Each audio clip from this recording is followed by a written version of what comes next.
JP online classes में आपका स्वागत है।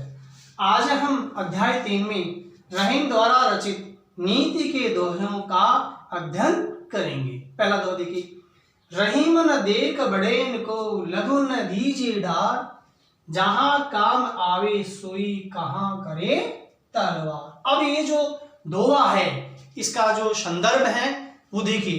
प्रस्तुत दोहा हमारी पाठ्य पुस्तक सृजन में संकलित कवि रहीम द्वारा रचित नीति के दोहे शीर्षक से उद्धृत है। अब इस पहले दोहे में क्या बताया गया, इसमें कवि रहीम ने बड़ों के साथ ही छोटों के प्रति उचित व्यवहार करने की सलाह दी है। शब्दार्थ देखिए, बड़ेन को बड़ों को, लघु छोटा, न दीजिए डार, त्याग मत कीजिए, सुई सुई, तलवार तलवार। अब इसका भावार्थ देखिए, रहीम न देख बड़ेन को लघु न दीजिए डार, जहां काम आवे सुई कहां करे तलवार। रहीमदास जी कहते हैं कि बड़ों को देखकर छोटों का त्याग मत कीजिए, अर्थात बड़ी वस्तु मिल जाने पर छोटी वस्तु को अनुपयोगी समझकर नहीं फेंकना चाहिए। जहां काम आवे सुई कहां करे तलवार, जहां या जिस काम में छोटी सुई काम आती है वहां बड़ी चीज तलवार क्या कर सकती है। अर्थात छोटी व बड़ी प्रत्येक वस्तु का अलग अलग महत्व होता है। अब इसमें क्या होता है, छोटे बड़े का भेद न रखकर सभी को समान रूप से अपनाना चाहिए। समय आने पर सभी उपयोगी रहते हैं। इस दोहे में कवि ने ये शिक्षा दी है। अब देखो, डार तलवार, यहां अनुप्रास की छटा है। कौन सा? अंत्यानुप्रास। क्यों है? क्यों?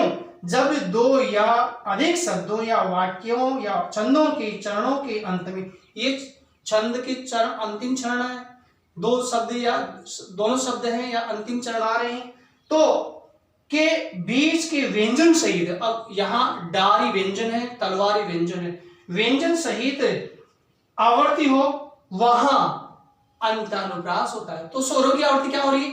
डारी आ ए, वारी आ ए, तो यहां अंतानुप्रास की छटा है। तो पुनः देखिए, जब दो या अधिक शब्दों या वाक्यों या छंदों के चरणों के अंत में अंतिम दो स्वरों के बीच के व्यंजन सहित यदि हो तो आवर्ती हो, वहां अंतानुप्रास होता है। अगला देखिए, इसी में दृष्टांत अलंकार बताया गया है। क्यों?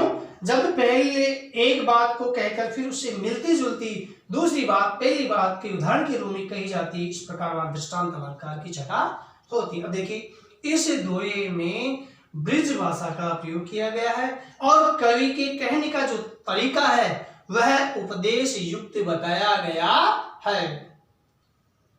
अब दूसरा दोहा देखिए, एक ही सादे सब सधई, सब सादे सब जाय, रहीम न मूलई सींच गो फूलई फलई अगा।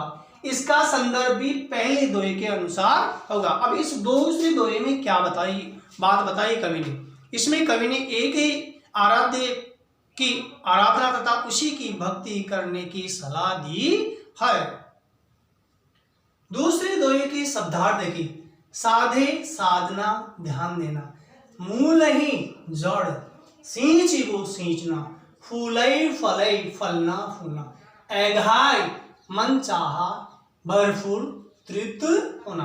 अब इसका भावार्थ देखिए, एक ही सादे सब सधई, सब सादे सब जाय। कवि रहीमदास जी कहते हैं कि एक को साधने से, अर्थात एक देव की भक्ति करने से सभी कार्य अपने आप सध जाते हैं, फिर अन्य की साधना करने की आवश्यकता नहीं है। सब साधे सब जाए, और सबको एक साथ साधने से लाभ मिलने की बजाय करा कराया भी चला जाता है।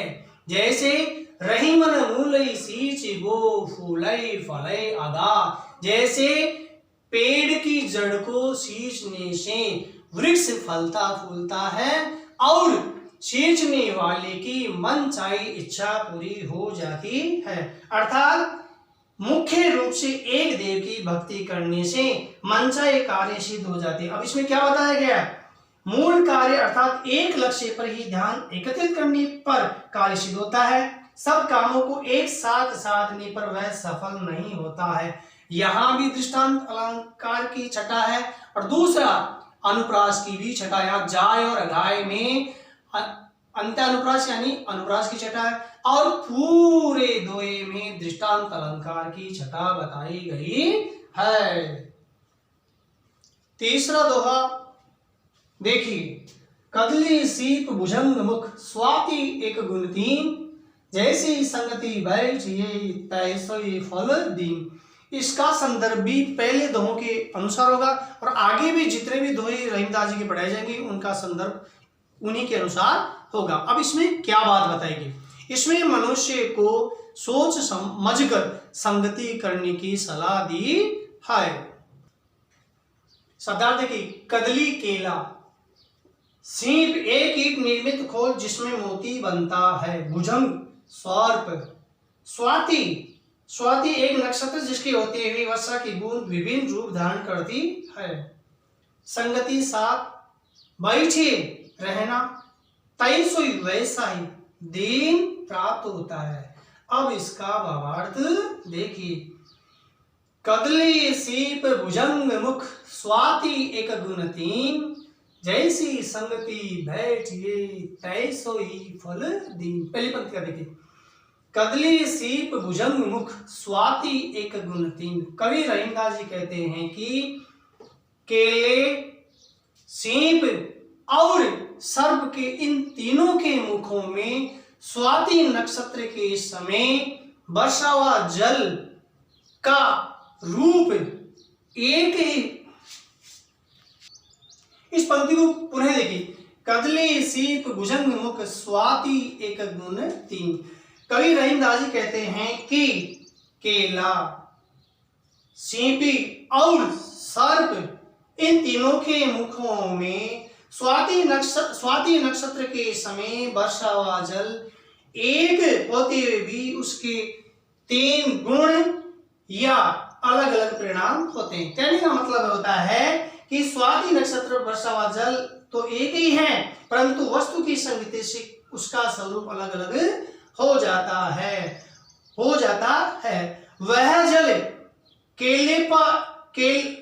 जल केले में पड़ने पर कपूर, सीपी में पड़ने पर मोती, सर्प के मुख में पड़ने पर विष बन जाता है। अर्थात जैसी संगति बैठिए तैसोई फल दीन, जैसी संगति हम करेंगे वैसा ही फल प्राप्त होगा। अर्थात इसमें यह बताया गया है अच्छे की संगति से अच्छा और दुष्ट की संगति से दुष्ट बनेगा।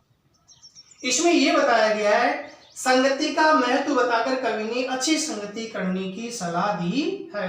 अब देखिए, इसमें इस दोहे में अनुप्रास की छटा है और काव्य लिंग की भी छटा बताई गई है। काव्य लिंग का अर्थ होता है जहां पर कारण सहित किसी सिद्धांत या कथन का प्रतिपादन हो या सत्यता प्रकट की जाए, वहां काव्यलिंग अलंकार होता है। क्यों होता है? क्योंकि स्वाति नक्षत्र पर वर्षा व जल तो एक ही है, परंतु वस्तु की संगति से उसका स्वरूप अलग अलग हो जाता है।